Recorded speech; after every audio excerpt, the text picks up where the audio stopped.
سورۃ الفرقان، بسم اللہ الرحمن الرحیم۔ وعباد الرحمن الذین، اور رحمان کے بندے وہ ہیں، الذین وہ لوگ، یمشون علی الارض جو زمین پر چلتے ہیں، ہونن دبے پاؤں، واذا خاطبهم الجاہلون اور جب ان سے جاہل لوگ بات کرنے لگیں، قالوا سلاما تو یہ لوگ ان کو سلام کہتے ہیں۔ والذین اور وہ لوگ، یبیتون لربہم جو رات کاٹتے ہیں اپنے رب کے آگے، سجدا و قیاما سجدہ میں اور کھڑے ہو کر، یعنی ساری رات اللہ کی عبادت کرتے ہیں۔ والذین یقولون اور وہ لوگ جو کہتے ہیں، ربنا صرف اے رب ہٹا ہم سے، ربنا صرف اے رب ہٹا عنا ہم سے، عذاب جہنم جہنم کی عذاب، ان عذابہا بے شک جہنم کا عذاب، کان غراما چمٹنے والا ہے، جو بندے کے ساتھ چمٹ جاتا ہے، جہنم کا عذاب چمٹنے والا ہے۔ انہا ساعت مستقرا و مقاما، انہا بے شک جہنم، ساعت بہت بری جگہ ہے، مستقرن ٹھہرنے کی، و مقاما اور بری جگہ ہے رہنے کی۔ والذین اور وہ لوگ، اذا انفقوا کہ جب خرچ کرنے لگیں، لم یسرفوا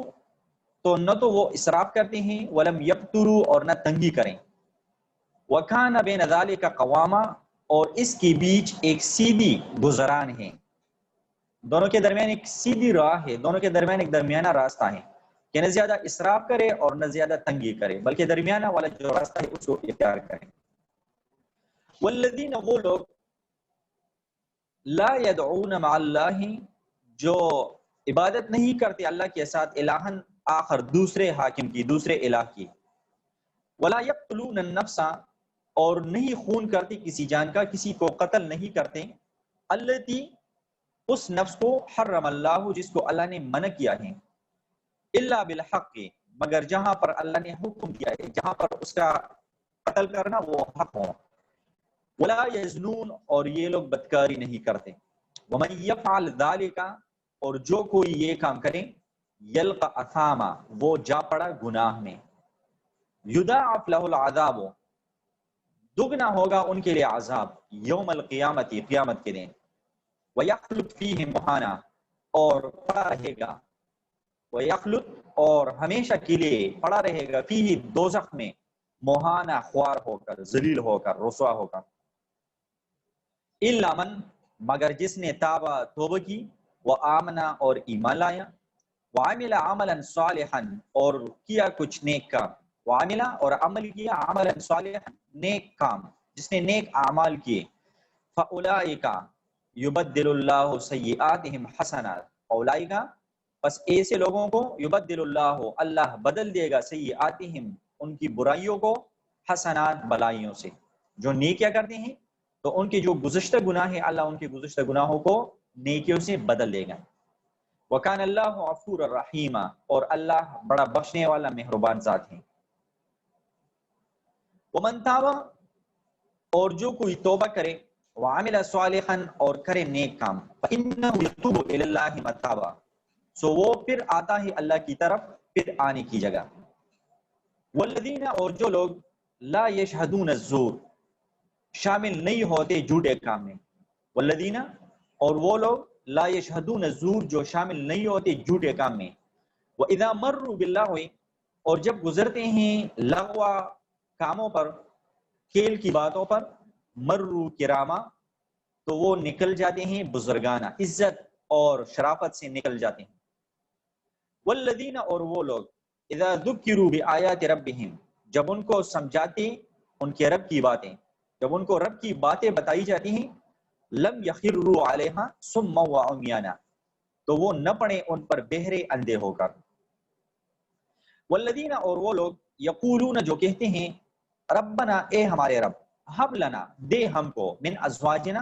ہماری عورتوں کی طرف سے، وذریاتنا اور اولاد کی طرف سے، کیا دے ہمیں، قرۃ اعین آنکھ کی ٹھنڈک، وجعلنا للمتقین اماما اور کر ہم کو پرہیزگاروں کا پیشوا، ہمیں پرہیزگار متقی لوگوں کا امام اور پیشوا بنائیں۔ اولئک یجزون الغرفۃ ان کو بدلہ ملے گا پٹوں کے جروں کے،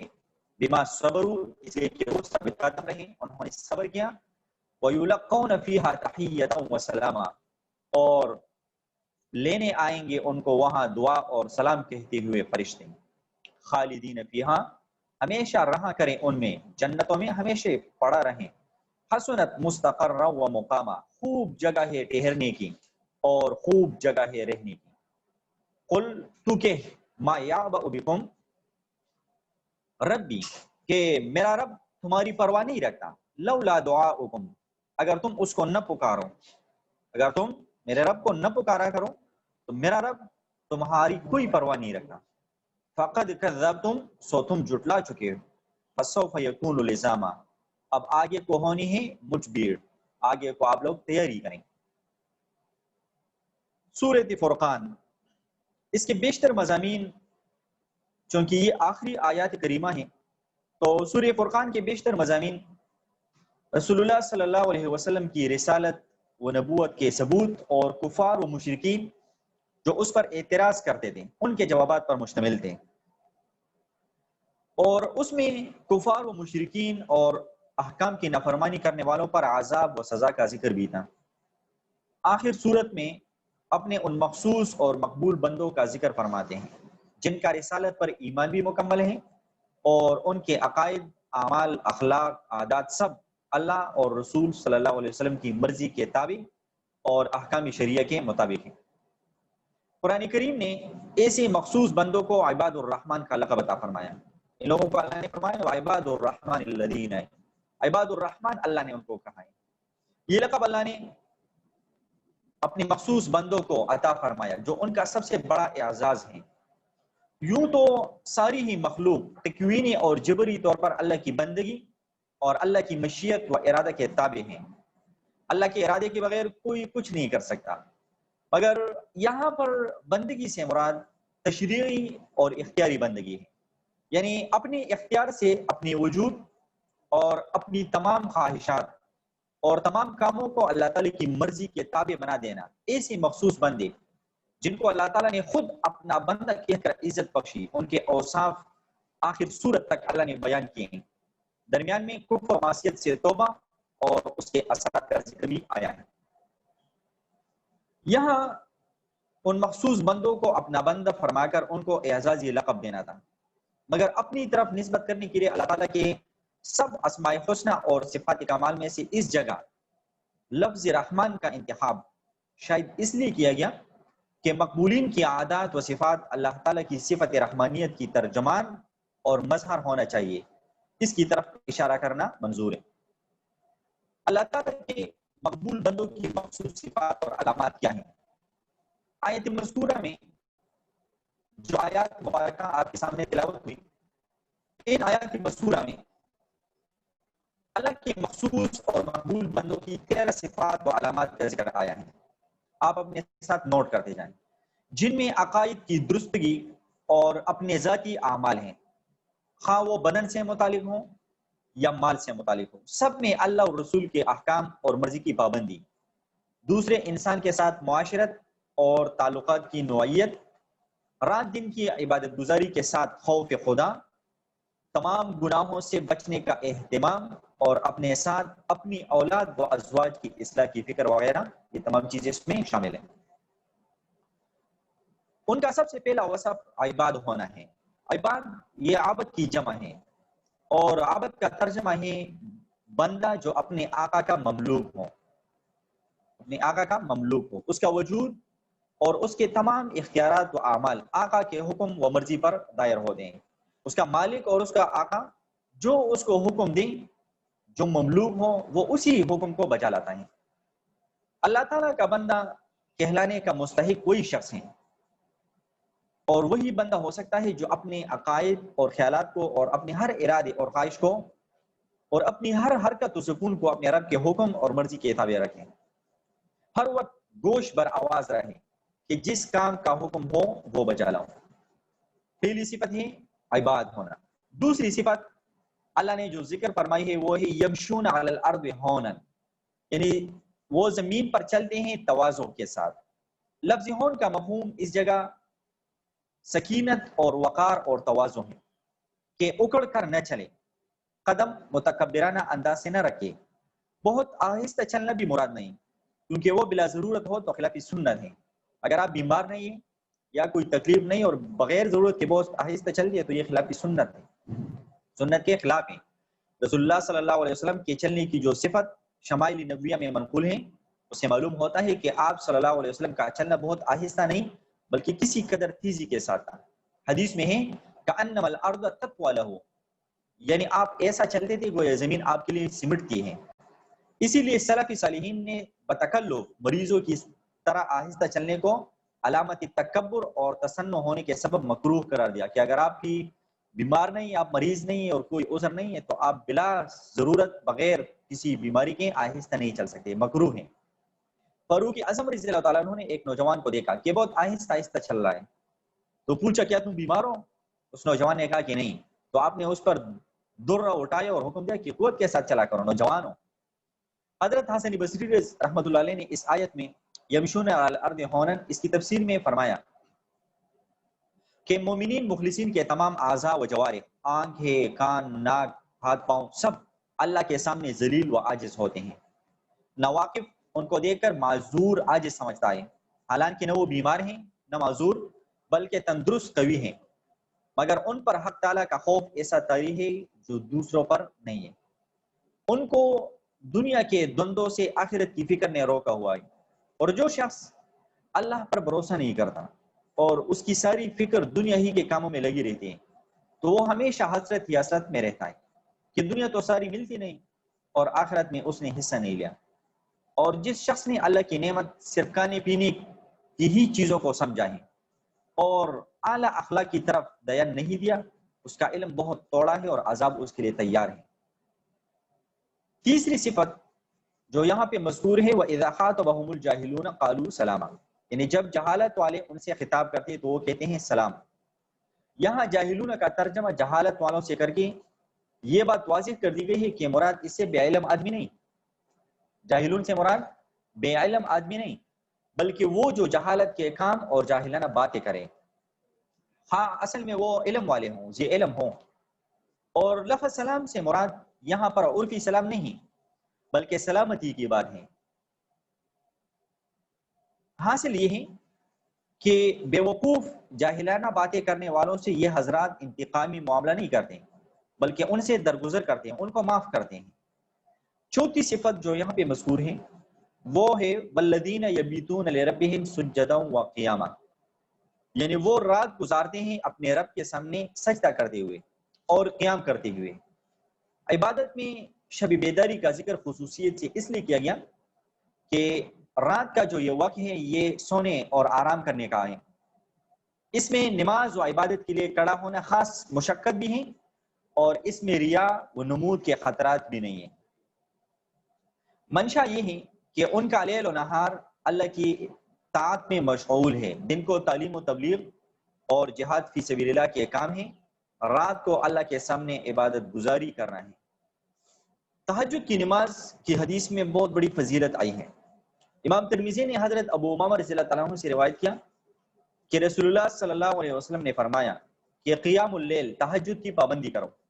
کیونکہ وہ تم سے پہلے بھی سب نیک بندوں کی عادت رہی ہے اور وہ اللہ تعالیٰ سے تم کو قریب کرنے والی اور سیئات کا کفارہ ہے اور گناہوں سے روکنے والی چیز ہے۔ من کی تو تہجد کی فضیلت حضرت ابن عباس رضی اللہ تعالیٰ عنہ نے فرمایا کہ جس شخص نے عائشہ کے بعد 2 یا زیادہ رکعتیں پڑھ لی، دیکھیں بہت آسان سی ہے کہ اگر آپ لوگ تہجد کے وقت نہیں اٹھ سکتے تو یہ خوشخبری آپ لوگوں کے لیے۔ ابن عباس رضی اللہ تعالیٰ عنہ فرماتے کہ جس شخص نے عشاء کے بعد 2 یا زیادہ رکعتیں پڑھ لی وہ بھی اس حکم میں داخل ہے کہ بات للہ ساجدا وقائما، کہ اس نے اللہ کے لیے سجدہ اور قیام کرتے ہوئے رات گزاری۔ اور حضرت عثمان غنی رضی اللہ تعالیٰ عنہ سے روایت ہے کہ رسول اللہ صلی اللہ علیہ وسلم نے فرمایا کہ جس شخص نے عشاء کی نماز جماعت کے ساتھ ادا کر لی، جس بندے نے عشاء کی نماز جماعت کے ساتھ ادا کر لی